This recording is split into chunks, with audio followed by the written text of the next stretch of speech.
러시아 공군이 지난 2일 일본 홋카이도 영공을 침범하면서 러시아의 우크라이나 사태가 극동아시아 지방까지 확전될 수 있을 것이라는 우려가 제기되고 있습니다.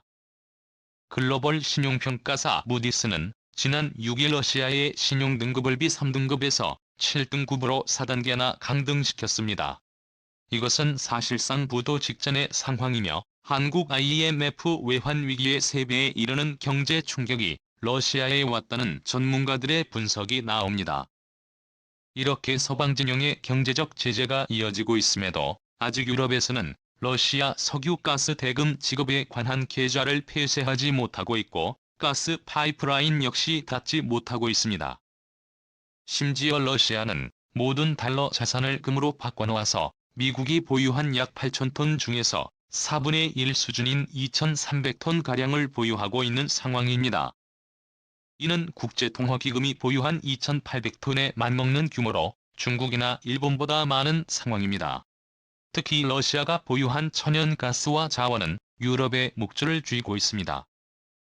이 때문에 유럽은 쉽게 러시아의 가스 파이프관을 잠그지 못하고 있고 러시아의 가스 관련 금융계좌를 제재하지 못하는 이유입니다. 이러한 신호는 유럽과 서방 측의 우크라이나를 절대로 되라는 식으로 놔둘 수 있는 것 아니냐는 분석이 나오고 있습니다. 현재 러시아는 우크라이나 전장에서 많은 열세를 거듭하고 있다고 서방 언론에서는 전하고 있지만 우크라이나 해안과 주요 도시들은 러시아군이 장악하였고 현재 우크라이나는 흑해를 통한 해운물류 공급은 완전 차단되다시피 해서 인접한 비세그라드 4개국과 같은 이후 나토 회원국을 통해서 지원을 할 수밖에 없는 상황입니다.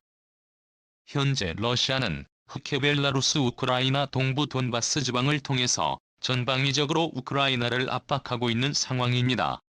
이러한 상황에서 독일은 제2차 세계대전 이후 징병제로 다시 회귀할 것을 검토하면서 재무장에 나서고 있습니다.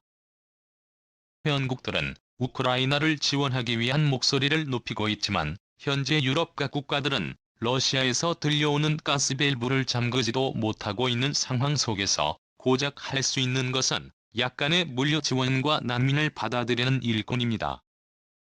유럽이 재무성에 나서면서 평화로웠던 유력 각 국가들은 청년들에 대한 징병제도를 다시 가동할 것으로 관측되면서 시민들의 자유가 제한되는 사회로 다시 돌아갈 수밖에 없을 것이란 관측이 나오고 있습니다. 2020년 질병 사태로 통제의 시스템을 경험했다면 이제는 정말 의무신경 대상으로서 자유가 박탈될 수 있다는 공포감이 유럽 각 국가들을 엄습하면서 전례 없는 새로운 세계적인 질서가 다시금 형성될 것이라는 관측이 나옵니다. 이러한 상황에서 러시아는 중국이라는 거대 경제권에 숨통을 태워놓고 있고 중국 네티즌들은 러시아제 물건들을 대거 구매하는 등 러시아와 혈맹의 관계를 과시하고 있습니다. 마치 제2차 세계대전의 전보스 추축국의 모습과 흡사하다는 관측이 나오고 있는 것입니다. 전문가들은 극동지방을 오히려 합니다. 중국과 러시아가 동시에 작전을 짜서 극동지방에서 거대한 확전이 일어날 수 있다는 경고가 나옵니다. 그럼 상황이 어떻게 돌아가는지 살펴봅니다. 첫 번째, 러시아의 홋카이도 침공 가능성. 는 3월 2일 러시아가 우크라이나를 침공한 상황 속에서 러시아의 군용 헬기가 홋카이도 동쪽 끝산반도 영공에 진입하는 도발을 했습니다. 이곳은 일본이 영유권을 주장하는 쿠릴 열도 내 개성과 인접한 지역으로 현재 러시아가 하부마이 군도와 인접한 반도입니다. 러시아는 근대기 일본과 어마어마한 갈등의 사건들이 있었는데요. 러시아는 일본에 의해 러일 전쟁 패배라는 엄청난 굴욕을 안겨줬던 사건이 있었습니다. 서방에서는 동양의 작은 신흥국 일본이 거대 제국을 깨부수었다며 대서특필하며 일본이 세계 열강 무대로 대비하는 역할을 해주었던 사건입니다. 뿐 아니라 러시아가 공산화된 직후에는 1918년에서부터 1922년까지 시베리아 개입 사건을 일으켜 일본은 블라디보스톡 등 시베리아 일부 지방까지 진입해 러시아군과 전투를 했었던 사건이 있었습니다. 그만큼 러시아와 일본의 관계는 일본과 중국 간의 관계와 마찬가지로 악연이 매우 깊습니다. 심지어 최근에는 우크라이나의 일본인 70여 명이 자연 입대를 하겠다고 우크라이나 주일본 대사관에 파병 의사를 밝히면서 러시아를 자극하고 있는 상황입니다. 상황에서 러시아가 일본 그중에서도 홋카이도를 침공할 수 있을 것이라는 관측이 나옵니다. 홋카이도와 일본 도호쿠 지방은 원래 러시아의 땅이 될 뻔한 지역입니다. 독일이 동서로 분단된 이 일본도 북쪽은 러시아다, 남쪽은 미국, 영국, 자유중국이 나눠 통치하도록 계획했었던 것입니다.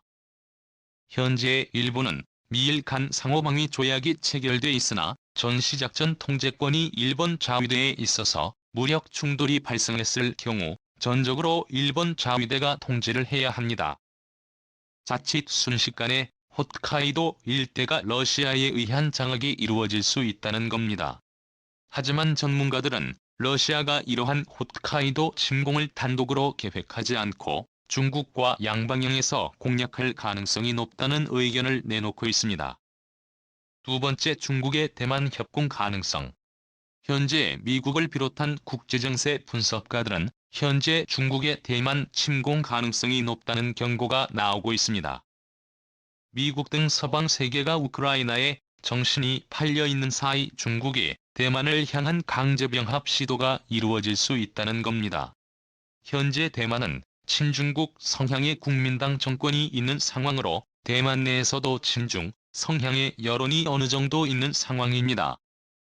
이러한 대만의 정치 상황 때문에 중국은 대만의 군대를 일순간에 무력화시키고 주요 정부기관을 장악하여 대만을 일개 중국의 지방정권으로 베이징의 통제를 받는 지방정부를 수립할 수 있다는 겁니다. 무엇보다 중요한 것은 대만의 TSMC와 같은 반도체 기업들입니다. 중국은 현재 반도체 공장이 없어 서방의 반도체 공급 제한에 속수무책으로 당하고 있는 상황입니다. 이러한 상황으로 인해 중국은 대만의 주요 반도체 업체를 노릴 것으로 관측되며 미국에서는 이러한 상황을 대비해 대만 반도체 공장을 여러 나라로 분산시키려는 계획을 내려놓은 상황으로 이 계획은 일본, 미국 등으로 분산되는 상황입니다. 자칫 대만이 중국에 의한 공격을 받게 된다면 세계 반도체 수급 대란이 일어날 수밖에 없는 상황입니다. 하지만 대만의 일본 자위대가 개입하면 이야기가 달라집니다. 일본 정부는 공공연하게 대만이 침공받으면 일본 자위대가 도와줄 것처럼 공언하고 있습니다.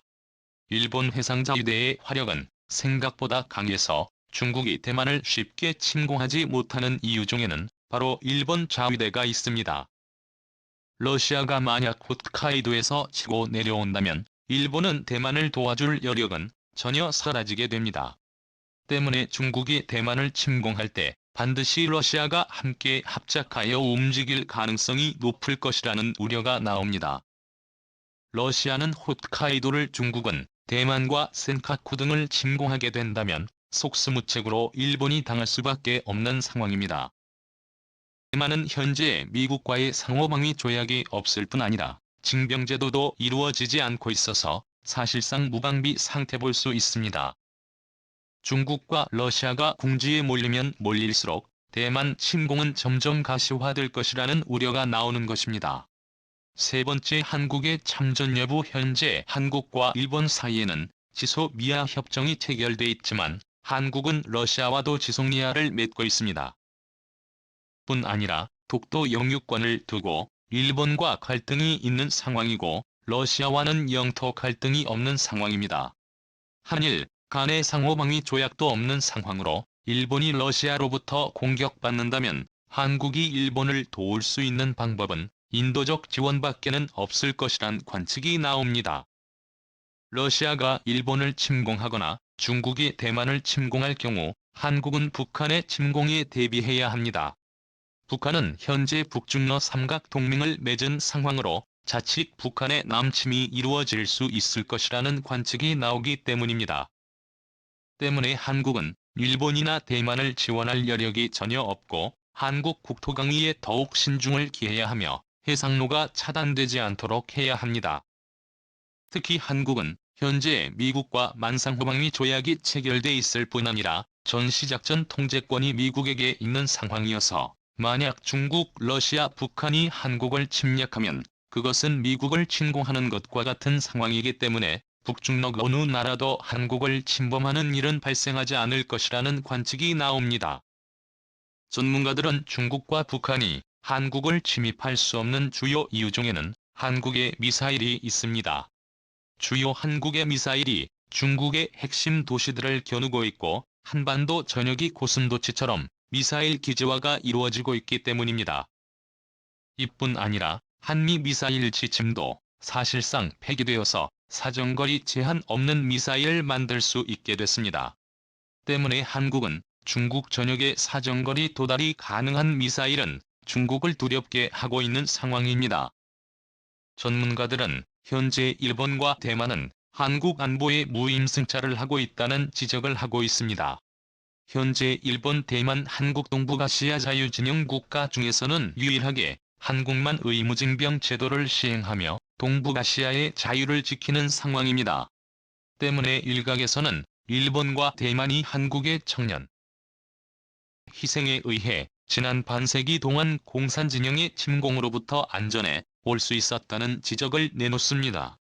하지만 이번 중국과 러시아가 일으킬 수 있는 급변 사태에서는 자신들이 스스로 국토를 지켜야 하는 상황이 오게 될 것이라는 경고가 나옵니다.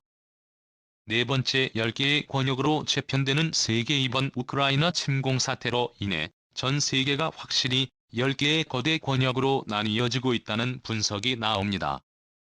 이것은 고대 예언서에 등장하는 말세의 상원 때와 유사한 것이라는 분석은 흥미를 끌고 있습니다.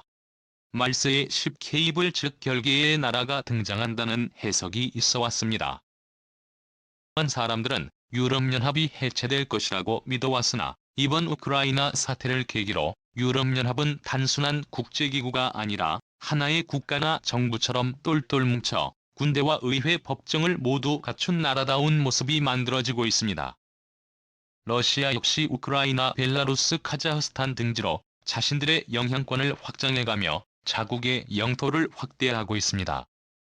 일각에서는 북미, 남미, 유럽, 호주, 동북아, 동남아, 러시아, 인도, 아프리카, 중동 이렇게 10개의 권역이 거대한 경제권을 이루며 새로운 세계적인 질서를 형성할 수 있을 것이라는 관측이 나오고 있습니다. 세계적인 미래지정학적 조지 프리드먼은 한국이 강력한 한미동맹과 한미경제협력의 바탕이 뒷받침된다면 한국은 동북아시아를 이끌어가는 강대국이 될 것이라고 전망하며 한반도는 물론 만주 지방 일본까지 삼육하는 강대국이 될 것이라고 언급해 눈길을 끌고 있습니다. 그는 중국은 더 이상 한국의 중요한 교역 파트너가 될 수 없고 중국과의 교역 비중 대신 셰일가스로 인한 세계 최강의 부유한 국가가 되는 미국과 협력을 하는 것이 한국 경제에 이롭다는 분석을 내놓고 있습니다. 그렇게 되면 자연스럽게 공백이 된 만주 지방이 한반도의 경제권으로 예속될 것이라는 전망을 내놓은 것입니다. 세계적인 긴장 상황이 지속되면서 전 세계는 권역별로 점점 결속이 강화되고 있습니다. 동북아시아도 유럽연합이나 러시아와 같이 더욱 강한 결속력을 지닌 지역이 될 것으로 관측되어지는 가운데 한국이 주도권을 잡게 될 수 있을지 주목됩니다. 감사.